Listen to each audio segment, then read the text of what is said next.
During the offseason, the New York Knicks had the opportunity to re-sign Immanuel Quickley to a contract extension. But according to reports at the time, the Knicks and Immanuel Quickley's camp was far off in terms of the final number for Immanuel Quickley. That's what we were told, at least going into the season.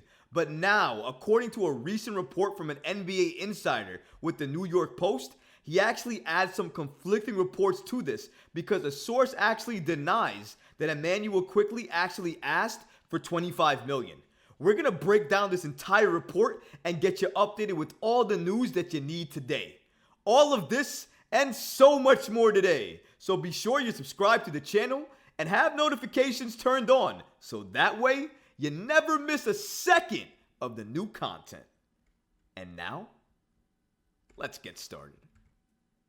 We have some conflicting reports on Immanuel Quickley and his price tag. Now, if you guys recall or you've been watching the channel long, I did a live stream with Michael Scotto from Hoops Hype. He was the first to report Immanuel Quickley and his price tag and what the New York Knicks were looking to offer him.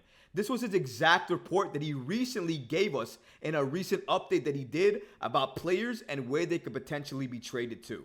The New York Knicks have a lot of guards and rival teams are monitoring whether Immanuel Quickley will become available. He also reported that Quickley was offered around $18 million per year in extension talks, but league sources told Hoops Hype that Quickley was looking for closer to $25 million annually. So when you see reports like that come out, you can understand why, given the Knicks being at $18 million and Quickley being at $25, why a deal didn't get done, and why the Knicks want Quickley to play himself into the contract that he expects to receive.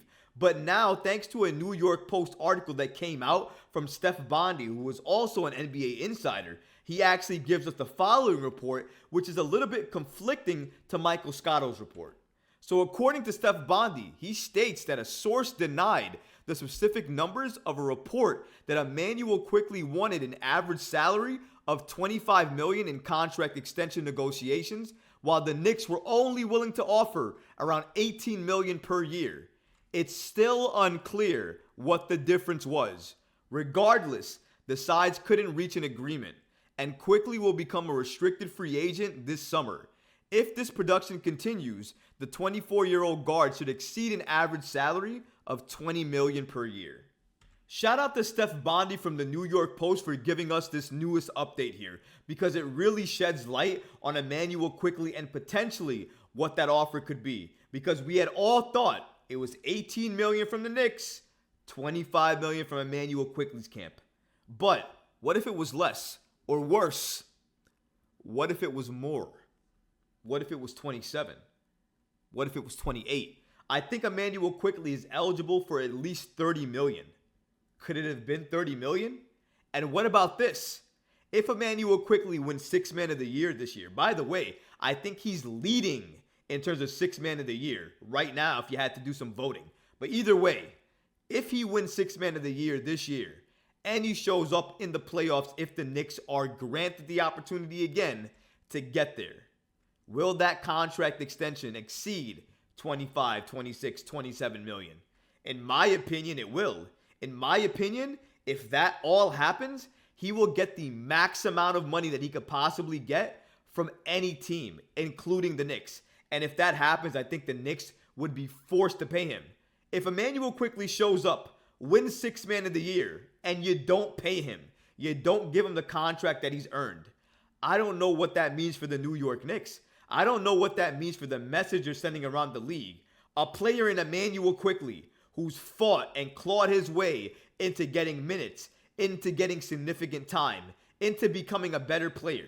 If he becomes all of those things and you do not reward him with the contract that he deserves, I think a lot of people around the league are going to look at that. And I don't think the Knicks want to be on the hook for being the person, or the team I should say in this regard, to not pay Immanuel Quickley the contract that he deserves.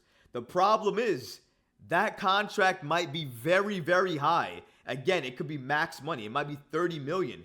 And if the Knicks have no reason to start Quickley and only keep him on the bench, are you okay with giving Immanuel Quickley that much money to come off your bench? Because in my opinion, I'm not. You have to pay Immanuel Quickley. I'm not saying you don't. I'm just saying, if you choose to pay him upwards of $25 million plus, then you have to start him in the backcourt with Jalen Brunson. You cannot pay somebody that much money to come off your bench. It wouldn't make sense. You're paying Josh Hart and Dante DiVincenzo a lot of money already. You want to tie up more money to Immanuel Quickley?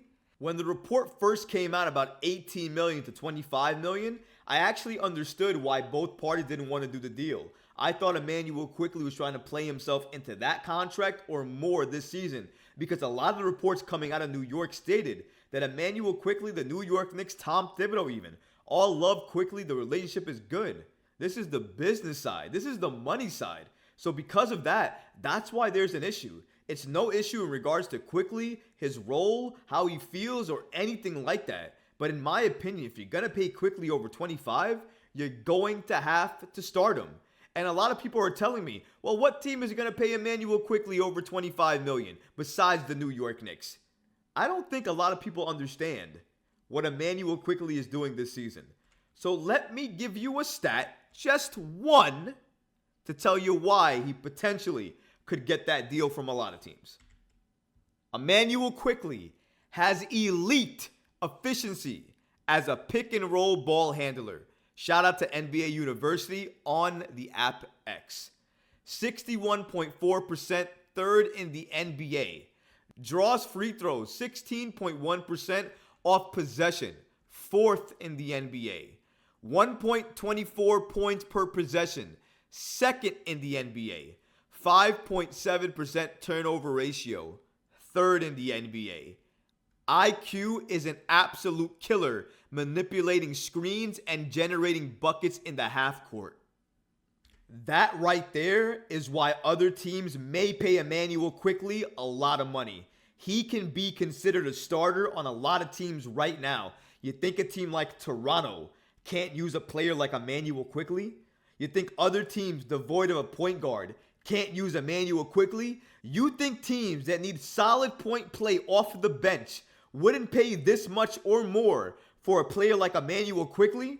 If you don't think that, you would absolutely be wrong. I think a player like Immanuel Quickley is valued in this league. He's showing why each and every game he's put in, he's having an impact, especially on the offensive side of the ball, but his defense is still very good. He took a leap last year defensively, and he is continuing to play elite defense this year. He's only becoming a better and better player each and every year, including this season. I don't know what the future holds for Immanuel Quickley, but I do know that the Knicks would probably rather retain him than let him go into restricted free agency, let another team sign him, and let him walk off for nothing. They would probably rather get something for Quickley rather than nothing. But Immanuel Quickley has been balling this season for the Knicks. He is the bench for the Knicks. Without Quickley, who is the bench? Who's the bench for the Knicks? You can't make an argument as anybody else. When he comes off the bench, he is a lightning rod. He gives the Knicks instant offense. Nobody else does that. Nobody else can do that. He is magnificent. But it is interesting to hear that both sides are off in terms of contract negotiations. Where is Immanuel Quickley's final value? Is it $25 million? Is it $30 million? Was it $22 million? We don't know what that final number is. Maybe going into this next offseason, we'll figure out what Immanuel Quickley's value is and what contract he's looking for. But as of right now, we at least know that the Knicks and the Immanuel Quickley's camp could not come to one final contract negotiation agreement. We don't know what that number is, but it might not have been 18 million to 25 to 26 million. It may not have been that number. Maybe it could have been 20 million to 22 million. We won't know until the season ends and we see what Immanuel Quickley does. The Knicks are going to have to make a decision on their point guard coming off the bench, whether they want him to continue coming off the bench, whether he should start, and how much money he should get. It's going to be a very interesting offseason with the Knicks, with them going after a star, and what they're going to do to retain their roster, and how much of their roster they're willing to retain. What about you guys? What do you think about all of this information coming out and these conflicting reports? What is Immanuel Quickley's final value, do you think? And are the New York Knicks going to pay him that value? Let me know in the comments below, guys, because honestly, I would love to hear from you. That's going to do it for this episode. I hope you enjoyed it, and if you did, Go ahead and smash that like button, leave a comment below, and of course, guys, please subscribe to the channel. Until next time, Knicks fans. Peace.